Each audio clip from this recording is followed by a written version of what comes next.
USPAP, 7-hour national update course, Chapter 4, Understanding Advisory Opinions and FAQs, page 17. FAQ 7. FAQ 7. USPAP compliance with other valuation standards. Question. I have been asked to perform an appraisal that complies with USPAP and with valuation standards from an international appraisal organization. If my appraisal complies with USPAP, will it automatically comply with other valuation standards as well? Response. No. Although there are similarities among all major appraisal standards, it is impossible to say that compliance with USPAP ensures compliance with any other standards. It would be necessary to review the actual content of the valuation standards in question to determine whether different actions would be necessary to comply with those standards. The ASB worked with the International Valuation Standards Council, IVSC, to create a bridge document that provides guidance to appraisers performing USPAP compliant appraisals on how to comply with the international valuation standards at the same time. This document is available free of charge at www.appraisalfoundation.org. This FAQ is a perfect example of advice that does not represent the only way to solve a problem. When an appraiser is required to perform an appraisal in compliance with both USPAP and the standards of an international valuation organization, the bridge document, prepared jointly by the ASB and the IVSC, would indeed be very helpful. However, using the bridge document is not the only way to ensure compliance with both USPAP and the other standard.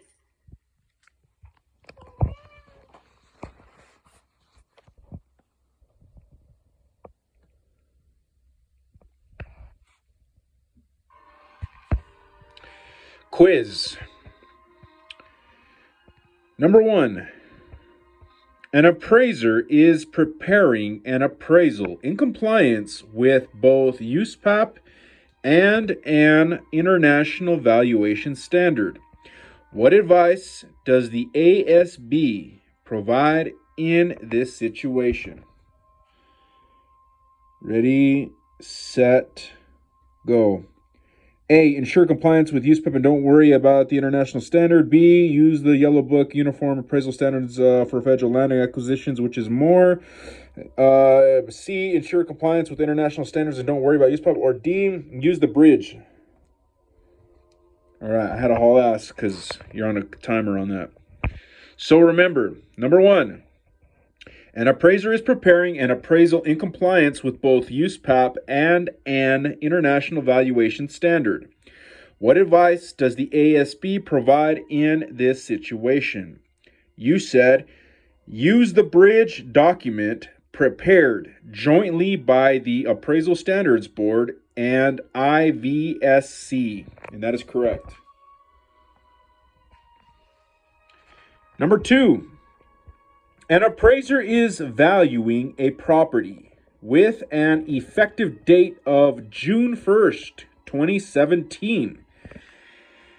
The appraiser inspected the property on December 18th, 2019, and transmitted the report to the client on February 11th, 2020. With which edition of USPAP must the appraiser comply in this assignment?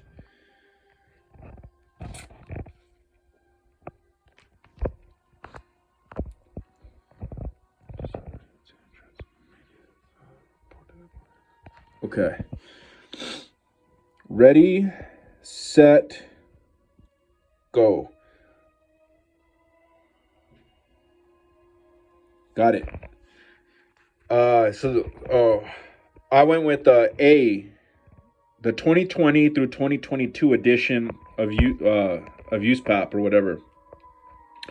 All you got to do, remember, is you got to go with whenever the date of the report was done is where you're going to fall under. And the date of the report was February 11th, 2020. So you always go with that.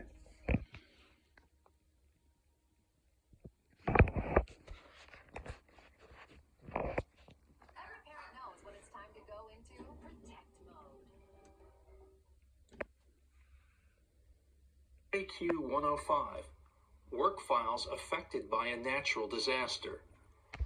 Question: my appraisal work files were recently damaged due to a natural disaster.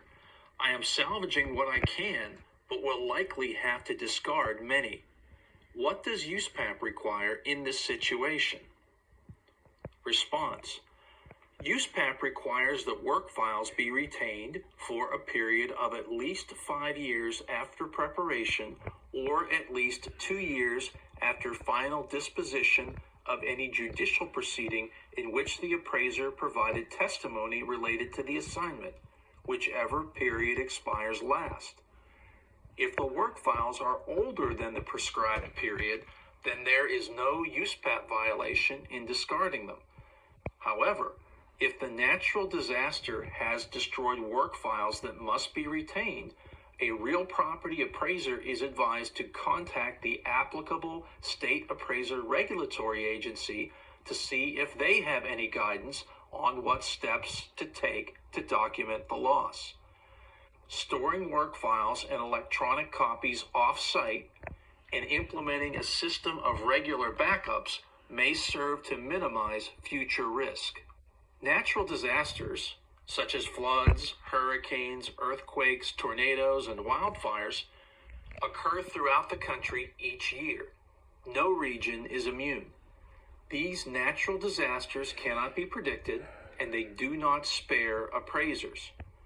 USPAP establishes work file obligations and does not establish any exceptions or caveats. For example, assuming no natural disaster, an appraiser must retain their work files for a period of 5 years after preparation or 2 years after the final disposition of any judicial proceeding in which the appraiser provided testimony, etc.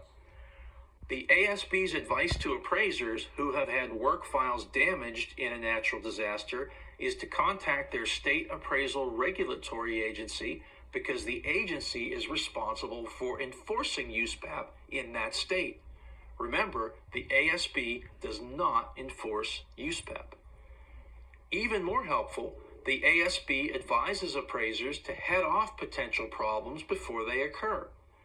The ASB recommends creating frequent backups and storing work files and electronic copies of reports in alternate locations to reduce the risk that a disaster will wipe out an appraiser's work files during the required record retention period.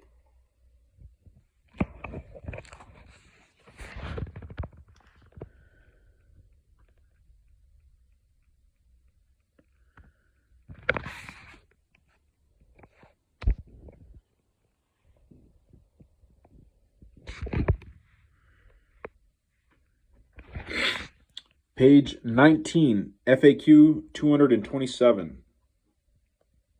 227.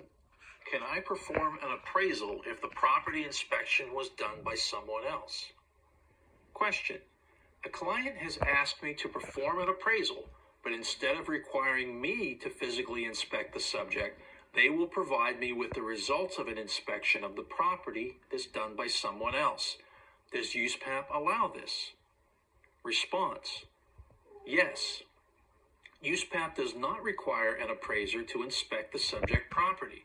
However, while an inspection is not required, appraisal reports for real and personal property must contain a signed certification that clearly states whether or not the appraiser personally inspected the property that is the subject of the report.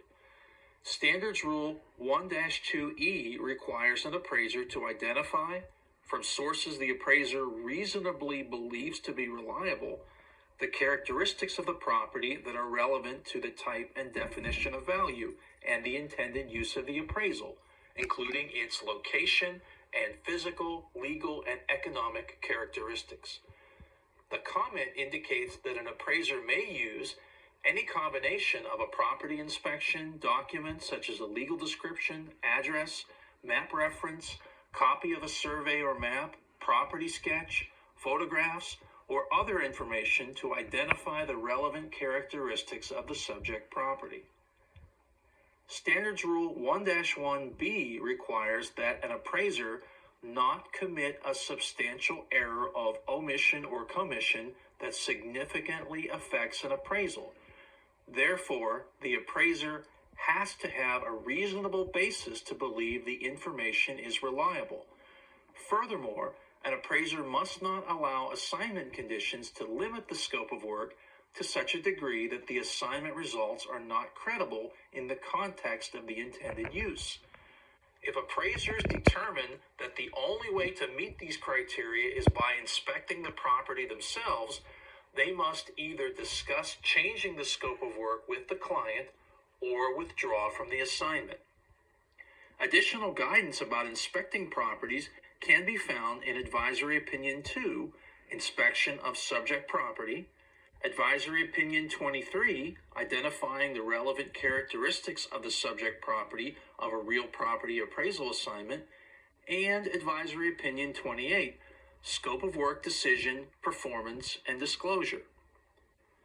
This FAQ is particularly topical since some clients issued restrictions or limitations on property inspections during the COVID-19 pandemic.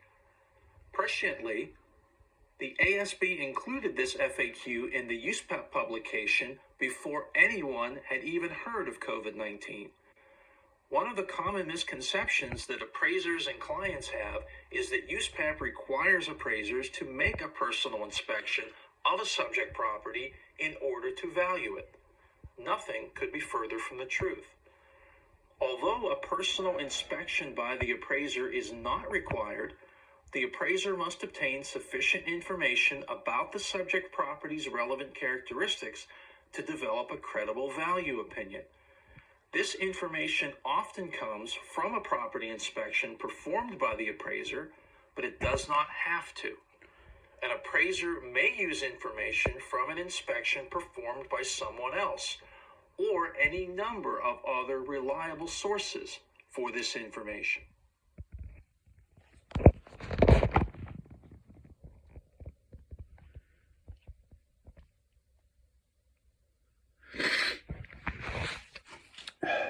Quiz.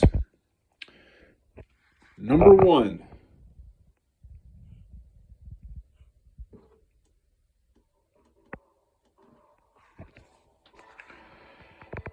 What does the Appraisal Standards Board advise appraisers to do in order to minimize the likelihood of appraisal work files being damaged or destroyed in a natural disaster?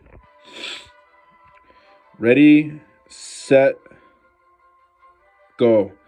A. Store all work files on the second or third floor of the building. B. Do not locate an appraisal office in a designated flood hazard area. C. Create frequent backups of electronic work files. Or D. Maintain wheeled file cabinets. I'll go and C. All right, you got it answered correctly. So remember, what does the ASB advise appraisers to do in order to minimize the likelihood of appraisal work files being damaged or destroyed in a natural disaster? You said create frequent backups of electronic work files, and that's correct. Number 2, an appraiser is valuing a residential property. In order to develop a credible value opinion, an appraiser must, ready, set, go. A. Personally inspect the property. B. Obtain information about the property's physical characteristics from the client. C. Personally inspect the property to gather information about the physical characteristics. Or D. Obtain sufficient information about the property and physical characteristics from reliable sources. Boom. Got it right. I was looking for that, so I was just hauling ass because I have 7 seconds left. So remember, an appraiser is valuing a residential property. In order to develop a credible value opinion, an appraiser must, you said, obtain sufficient information about the property's physical characteristics from reliable sources, and that was correct.